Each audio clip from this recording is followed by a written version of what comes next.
Welcome to Lul Auto Garage. We're demystifying the auto sensor today, everything you need to know to diagnose and repair it. Ever had your check engine light pop on out of nowhere? Yeah, that sinking feeling in your gut? I've been there. One of the most common culprits is a faulty oxygen sensor. So, what does this little guy actually do? Your oxygen sensor sits in your exhaust system.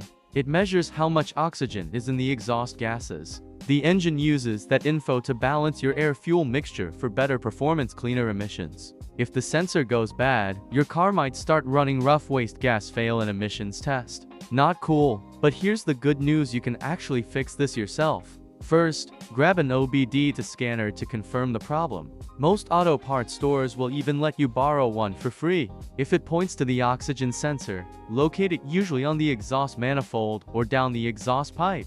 Now, before you start, let your engine cool. Disconnect the battery safety first. Then, unplug the sensor. Use an oxygen sensor socket to twist it out. Screw in the new one. Plug it back in. Reconnect the battery. Start the car. That check engine light should be gone, and your ride will thank you. So next time your car acts up, don't panic. Sometimes, it's just a tiny sensor making a big fuss. Stay curious. Stay safe. Keep your car running smooth. Catch you in the next one.